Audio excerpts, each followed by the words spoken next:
Hey, it's the Midnight Raven, and today we're looking at part 2 of the case Death in the Church. This is a very unfortunate case where a woman would leave behind her husband and her children after being viciously attacked before her fitness class. So, if you want to see more of my videos, remember to give it a big thumbs up and like, subscribe. If you haven't seen part 1, I will link it because you don't want to miss more information in this case. So, a small recap from the first video. Terry Missy Beavers ran a fitness class at Creekside Church of Christ Church, and before hosting her fitness class on the 17th of April 2016, she was viciously attacked and she was killed. She was viciously beaten and attacked in the chest area by a weapon of some description. They had broken into the church wielding a hammer. And now for the rest of the case. So, people began to investigate the surrounding life of Terry, looking at their friends, family, and people she knew. The police would, of course, approach Terry's husband as a prime suspect in any murder. The spouse is usually the first person they do look at. So, they went to Terry's husband and questioned him on their life, their marriage, how things were, and it would turn out that Terry had some secrets. So the husband had said that he believed they had a happy, healthy marriage, but police would gain Terry's phone records. This would show cracks within their relationship due to financial issues, but would also open a web of other problems where Terry was having an online affair / flirtatious text messaging with a guy on LinkedIn, which her husband was unaware about. So Terry had been having this flirtatious relationship with another man. So the plot does thicken. So the husband, Brandon, on the day of Terry's death was obviously interviewed and questioned on where he was on the day of the death of his wife. He was 600 miles away on a fishing trip. He produced hotel receipts, plane tickets, and all the evidence to show that he was neither near the place or had anything to do with her demise. So the police ruled him out as a possible assailant or suspect in the case. So the police needed to continue to investigate further leads, and they would look at another member of the family, and this would be Brandon's father, Randy. So Randy had a similar build to the man / woman. We still don't know the sex of the assailant in the CCTV.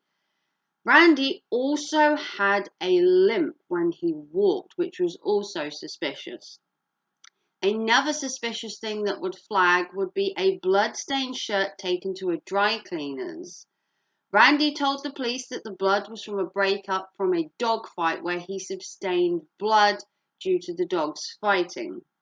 The police would perform tests on this shirt and the blood and would find that the blood was not human and was actually canine blood, proving that Randy had nothing to do with Terry's death. He was then eliminated from the investigations as well.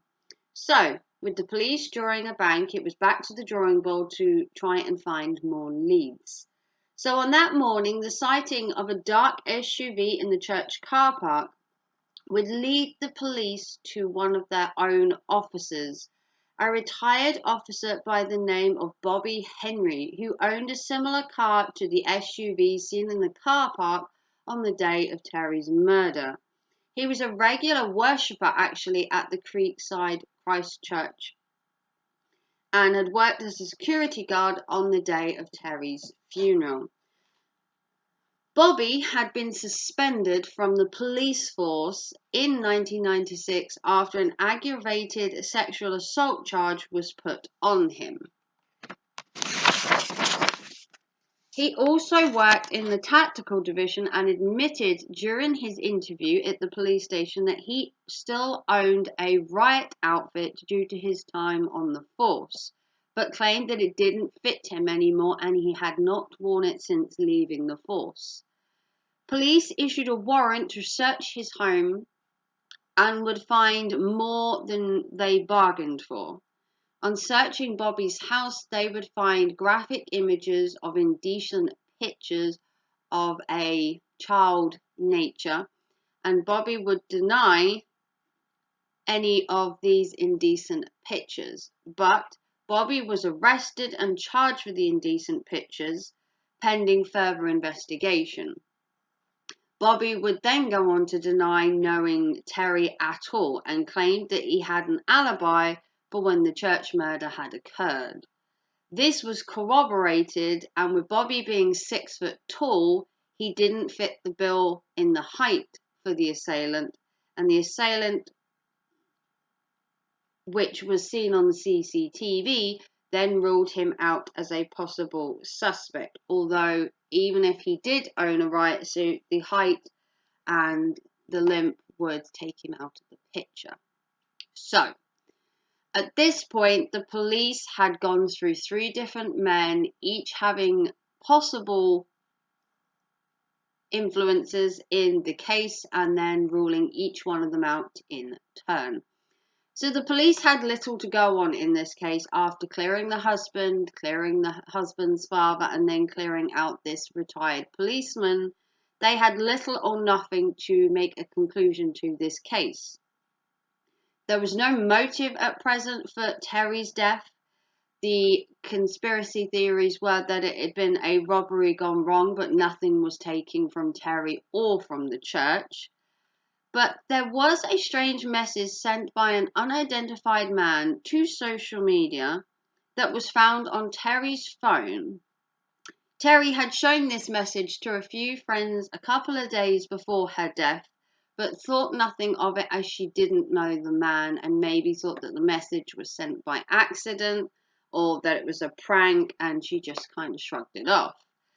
So Terry was very up on her social media. Her regular updates to her Facebook made it public knowledge of her movements. That morning on going to the class, she had put on the social media that even if it was raining, the class was going ahead, notifying anybody that wanted to know her whereabouts on that morning, where she would be and at a time that she would be around. So, with this being information being on the internet, it left it open to anybody knowing where she was and at what time.